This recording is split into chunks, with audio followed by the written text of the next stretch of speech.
Oh, Mantems, pasok. Ay, magandang umaga. Yan, yan, yan, Teka lang, yan. sandali lang, sandali. May bisita tayo, Sandali guys. lang, sandali, Yan, may echo kasi, inayos ko lang. O, yan. Ba't mo ko inaaway? Hindi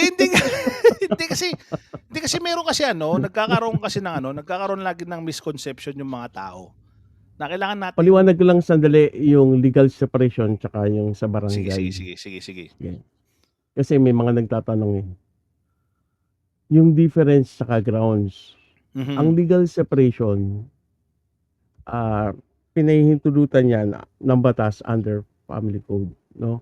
mhm, Legal process yan wherein yung mag-asawa, yung marriage, no?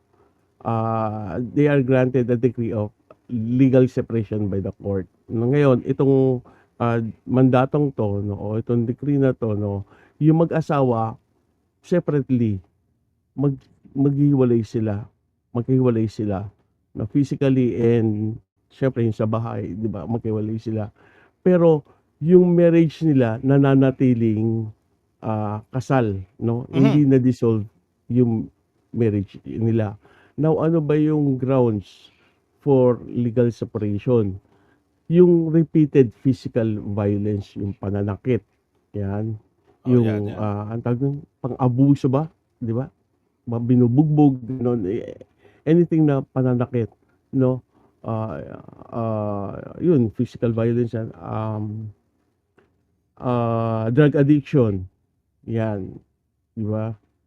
Homosexuality is one of the grounds of legal separation. Sexual infidelity, 'di ba? Halimbawa, yung pagte-threat mo sa asawa mo na basta't any life threat, ay bawal dito yun. Oo, Baka maano si Mang Rene. gano'n. Oo, tapos halimbawa, pag-abandon nung, pag-abandon sa pamilya, 'di ba? Yun ang mga gano'n. Marami pa, mahaba lang tayo, eh. Yun nga, pero ang punto dito kasi is lahat ng sinabi mo, ah, ah, kasi pang-aabuso, Mm, homosexuality, mm, sexual infidelity, nagkaroon ng mm, legal separation dun, 'di ba? It could be mm, grounds for legal separation. mm. So, at to what extent yung kakayanan ng legal separation to hinder a person having a sexual affair? Kasi nga in the first place, yun nga yung grounds niya, eh. 'Di mag-file sila ng annulment. So, kailangan talaga nilang mag-annulment dun. Oo, kasi ang annulment is dini-dissolve mo yung marriage as if the marriage never exists. Mhm. So pagka gano'n, you're allowed to remarry or have Hindi ka another naman kasi relationship. mag-remarry, eh, magtsutsok-tsakan ka lang, eh. Kahit makipagtsuktsakan ka basta't annulled kayo, 'di ba? So, ibig Kasi ang sabihin legal yung legal le separation, hindi ka rin puwede makipagtsuktsakan sa no, iba. no, Oh, hindi hindi nun yun yung inaano. nagiging Hmm, misconception ng karamihan kung nakikita mo. Kung naririnig mo lagi nilang meron kami kasi kasing sulatan, eh, kasulatan na kesyo gan'to, kesyo ganyan, na wala ng pakialaman. So, yung okey, iba punta tayo din sa oo, kasulatan. The yan, oo. kasulatan will only binding kung yan ay decided ng court. Yung barangay, wala silang legal, what do you call this, or judicial power. Mediation lang sila, tagapamagitan lang sila. Wala silang karapatang mag-decide nor mag-authorize na sabihin na, "Yang kasunduan niyo pinagtibay na yan, sundin niyo na lang yan." No, that's illegal. Sa korte pa rin ang final decision niyan. So, kahit sabihin na meron kayong agreement, kung hindi naman korte ang nag-decide, still null and void yun, hindi kinikilala ng batas. So, ito sa legal separation, yung conjugal ba mawawala yun? Hindi, kasi kasal pa rin nga kayo. So, You're still kasal. ang kinikita ko pa rin is kinikita niya pa rin, gano'n ba Yeah, yun? yeah, So, anong pati yung silbi child nun? support. Para hindi lang kayo Ang magtulog na magkatabi? ang ang yun lang yung kasi 'di ba maraming nagko-complain na physically abuse Oo, sila, mentally abuse sila. Yun lang yeah. ang pinaka-solusyon na isa sa mga solution, hindi solution na na Mhm. pupuwedeng gawin ng mag-asawa, 'di ba, para maiwasan nila yung pananakit, kung ano pa man na nararanasan ng babae sa lalaki, or hindi lang ang babae ang nakakaranas ng pang-abuso, may mga cases, though rare, meron din mga lalaki na naabuso. So, dahil doon, pumupunta sila sa korte para mag-file ng legal separation. Bakit hindi annulment? Mahal kasi ang annulment, and Mhm. lalo na kung middle class ka or hindi ano, kaya sila sa legal separation than filing annulment, So and ano lang mahaba yung ang ano lang proseso yung ng annulment. ano lang yung mahabol mo dun sa legal separation na hindi lang kayo magkasama kasi parang hindi ka Yun, hindi mabubugbog, lang kayo gano'n? magkasama, but still mag-asawa pa rin kayo sa So ilalim lahat ng batas. ng kinikita niya din is akin pa rin, lahat pa rin ng Yeah, kinikita ko sa kanya pa rin. kung So paano lahat yung ng mag-asawa? Ano ba yun nga, yung eh. mag-asawa, magkahiwalay lang kayo. So wala talagang silbi pala yun kasi ang ano lang nun, Mm, ang grounds lang nun kasi yun yung pinagkaiba nila, akala ko kasi pinagkaiba lang ng legal separation at annulment is yung kasal. no, no, 'Di ba kasi no. ang nakalagay lang naman dun is you cannot enter a marriage unless annulled ka, 'di ba? Kasi yun yung talagang magpapawalang bisa ng kasal mo, annulment, eh. Yun, dapat annulment talaga, kaya may annulment pa rin. O ito tama 'to, ito paano defense kung gawin kang cash cow tapos legal separation? Annulment ka Ano, talaga. no, no. Ang tanong ni Paano ang Mariam, paano paano ano yung depensa mo kung gawin kang cash cow, yung parang pipirahan ka lang tapos naka-legal separation kayo, annulment ka talaga, mag-a-annulment ka i-prove mo talaga.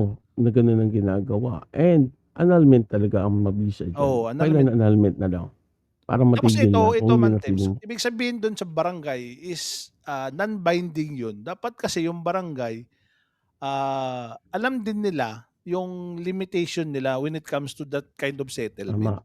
tama, tama. Kasi Kasi ang nagkakaroon hirap ng kasi. misconception yung mga tao, eh. Mm, Nagkakaroon ng mm, misconception yung mga tao mm, na the mere fact nakalagay dun na wala na kaming pakialaman, pinirmahan ni gan'to, pinirmahan ni ganyan, pagkalabas nun may karelasyon na. Tapos mamaya balikan siya. hmm, 'Di ba? Yun yung nagiging misconception ng tao when it comes to kasulatan, eh. Kasi mm. we were thinking na yung barangay is a part of the government. So, lahat Yes, ng they kasulatan are part dun. of the government, pero hindi sila part ng judicial. Mhm. Meaning, Dapat pala i-impose talaga yun na yung barangay is to mediate lang. So, hindi sila dapat magkaroon ng kasulatan mm, dun. mm. Dapat mag-logbook lang sila tapos magbigay sila ng Yun, CFA. blatter ba tawag dun? Is Oh, it blatter lang blatter? sila, logbook lang sila, Oo, bla-blatter lang hmm. sila, and bigay Report sila ng yun, CFA. yun lang. 'Wag na Oo, silang magkaroon ng agreement diyan when it comes mm, to this kind of things. mm, Kasi nagkakaroon ng malaking misconception kasi. hmm. May kabarangay kaming ganyan, may usapan lang sila sa barangay, both parties may mga anak na. Okey lang 'yan 'pag 'di ka habulin ng isang But still party. dapat idalhin niyo sa legal. Idalhin niyo sa legal kasi 'pag dumating ang time niyan na maghahabulan kayo, ngayon okey, eh, paano 'pag in the long run nagkabugsita kayong dalawa? Hindi niyo puwedeng panghawakan yun, 'di ba? Yun nga, Or kasi at the end of the day puwede ka pa rin balikan kasi nagiging yeah, non-binding yun. oo, tama, tama. Kaya dapat Hmm, talaga iwasan yun, yung misconception dun sa barangay na barangay thing na yan kasi dun natin maiiwasan yung mga tao na mas lalo mm, madidisgrasya sila dun. tama, tama, tama. And sa part ng barangay kasi hindi ko rin kasi maintindihan. Ano, para ring senado yun, eh, kung sino lang ang mauupo, eh, kahit hindi naiintindihan yung role. Basta tapos senador Yun ako. nga, eh. Yun nga kasi mahirap diyan, eh, yun yung mahirap diyan, eh, na siyempre yung mga tao, misguided, isipin Mm, na binding na yung kasulatan na yun. 'Di ba, binding na yung mm, kasulatan na yun, oh. May kasulatan tayo sa barangay, eh. Sabi mo wala na tayong mm, pakialaman, ba't ka nangingialam pa ngayon? 'Di ba, lalo tayong mag-aano, magkakaroon ng problema. Eh, paano yung isa medyo ano, medyo matalino, hintayin ko lang yan mag-aano yan, magkakarelasyon yan, oh. 'Pag nagrelasyon babalikan niya. 'Di ba puwede niyang basta kasuhan ganyan. yun? Basta tandaan niyo, basta't legal separation, kasal pa rin kayo, magkahiwalay lang nga kayo to avoid kung ano may yung mga nararanasan niyo within marriage, 'di ba? Ang pinaka-best is mag-annulment na lang kayo. Though expensive talaga 'yan, and dadaan kayo sa ano, sa emotional stress. Kasi babalikan niyo lahat, lahat, lahat. Ang pinakamagandang advice diyan, Man Temyong, siguro, 'wag kang magpakasal kung 'di ka sigurado. 'Yun, tama 'yun, tama 'yun. At huwag kang mag-asawa ng pulis. Ay hindi, joke lang, joke lang, uy, joke lang. 'Wag kang Para mag-asawa hindi ng ka 4 na beses. napapa-RTA, oo. Pa para 'wag ka na RTIA, buwisit ka. Sige, Mang Rene, nag-aaral pa ako.